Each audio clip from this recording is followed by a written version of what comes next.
Bismillahirrahmanirrahim. Assalamualaikum warahmatullahi ta'ala wabarakatuh. Waalaikumsalam warahmatullahi wabarakatuh. Allahumma salli wa sallim wa barik ala Nabi Muhammad wa alihi wa ashabihi wa tabi'ina lahum ihsan illa yaumiddin bi'adadi rahmatillah. Perkenalkan, nama saya Akbar Alauddin Gimnastiar dari Cikarang, Bekasi. Semoga Buya beserta seluruh keluarga dan juga seluruh para santri Al-Bahjah senantiasa diridhai oleh Allah Subhanahu wa taala hingga kelak kita bisa bersama-sama dengan baginda Nabi Muhammad sallallahu alaihi wasallam di surga Firdaus nanti. Amin amin ya rabbal alamin. Afwan Buya, saya izin bertanya. Saya pernah mendengar ceramah dari seorang ulama yang sekaligus beliau adalah seorang habib muda yang terkenal akan ceramahnya yang tegas dan berani. Di dalam ceramah tersebut, beliau menyampaikan mengenai tentang keutamaan salawat. Yang pada intinya adalah jika seseorang itu bersalawat, misalkan seseorang bersalawat, Ya Rabbi salli ala Muhammad, maka salawat orang tersebut dibawa oleh malaikat di hadapan kubur baginda Nabi. Kemudian malaikat tersebut menyampaikan kepada baginda Nabi akan orang-orang yang telah bersalawat. Ya Rasulullah, fulan bin fulan, fulan bin fulan, fulan bin fulan bersalawat kepadamu. Kemudian Rasulullah berkata kepada malaikat bahwa salawat orang tersebut menghadap Allah. Kemudian malaikat tersebut menyampaikan akan orang-orang yang telah bersalawat kepada Rasulullah, Ya Rasulullah, ya Allah, fulan bin fulan, fulan bin fulan, fulan bin fulan telah bersalawat kepada kekasihmu. Kemudian Allah Subhanahu wa taala menyampaikan kepada malaikat, akan aku ciptakan dari setiap huruf dari salawat yang mereka baca 360 malaikat yang memiliki 360 kepala. Setiap kepala memiliki 360 wajah. Setiap wajah memiliki 360 mulut. Setiap mulut memiliki 360 lidah. Malaikat-malaikat tersebut memohon ampun kepada Allah atas dosa-dosa orang yang bersalawat. Dan malaikat-malaikat tersebut tidak berhenti memohon ampun kepada Allah atas dosa-dosa orang bersalawat sampai dosa-dosa orang tersebut diampuni oleh Allah Subhanahu wa taala. Yang saya ingin tanyakan adalah, benarkah akan hal tersebut Buya? Jazakumullahu ahsanal jaza atas jawabannya. Akhirul kalam, kurang lebihnya saya mohon maaf kepada semuanya. Wassalamualaikum warahmatullahi taala wabarakatuh. Waalaikumsalam warahmatullahi wabarakatuh. Tentang keutamaan salawat sudah sangat banyak.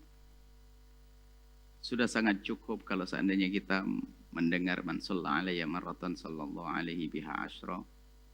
Kita bersalawat kepada Nabi Muhammad sekali dibalas oleh Allah 10 kali lipat. Sudah sangat cukup. Kabar gembira bahasa yang bersalawat kepadaku akan dekat tempatnya, yang paling banyak salat tempatnya dekat kepadaku. Sudah sangat cukup. Kalau kita bersalam kepada Nabi, Nabi membalas kepada kita sudah sangat cukup. Nah, adapun berita-berita semacam itu adalah kita tawakuf, kita tidak tahu dan kita tidak pernah membaca dalam buku-buku catatan. Karena kita urusan akidah, kita tidak akan membawa kecuali suatu yang benar dengan dalil yang benar. Supaya kita tidak membawa asal kisah, bukan setiap cerita menarik lalu kita hadirkan di majelis. Kita tidak mengatakan itu batil, akan tapi baunya kita arahkan ada yang lebih jelas. Lebih pasti.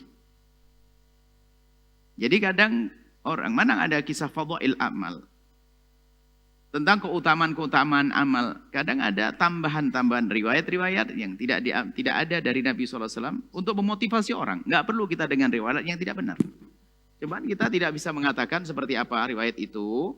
Cuman tidak perlulah kita nengok riwayat semacam itu. Karena dari kisahnya ada aroma yang perlu dicek kembali. Dan kami sampaikan kepada siapapun juru dakwah, pembawa pesan-pesan kemuliaan itu juga kita tidak menyalahkan, mohon maaf itu. Hendaknya kita harus waspada, khawatir kita kepleset membawa riwayat-riwayat yang ternyata tidak benar dari baginda Nabi SAW dan hukumannya besar. Man kadzaba alaihi muta'ammidan falyatabawa maq'adahu minan nar. Yang berdosa atas nama Nabi tempatnya di neraka.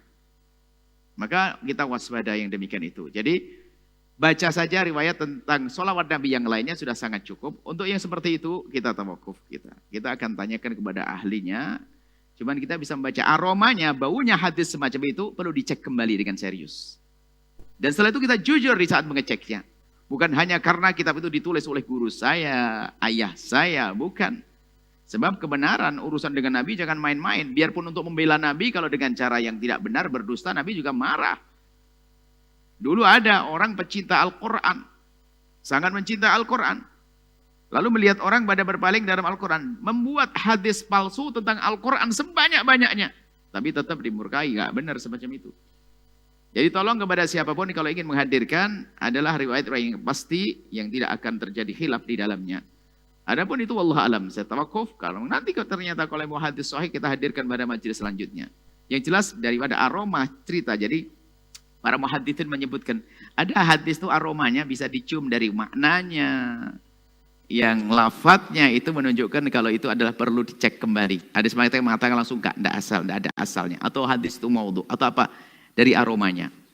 Dan memang kalau kita kembalikan kepada kuasa Allah, ya sangat mungkin dong. Cuman urusan ilmu enggak begitu. Kalau urusan mungkinkah Allah menciptakan itu semua? Ya mungkin dong, kenapa tidak? Tapi urusan ilmiah enggak seperti itu. Harus kembalikan kepada buku-buku yang jelas. Ilmu yang jelas, sandaran yang jelas, dasar yang jelas.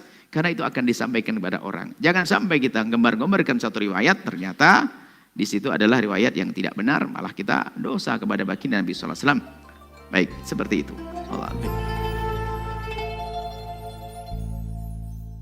Sahabat Al-Bahjah TV, setelah menyaksikan video ini, jangan lupa bersolawat kepada baginda Nabi Muhammad. Shollu ala Nabi Muhammad. Allahumma sholli alaihi wa ala alihi wa sahbihi.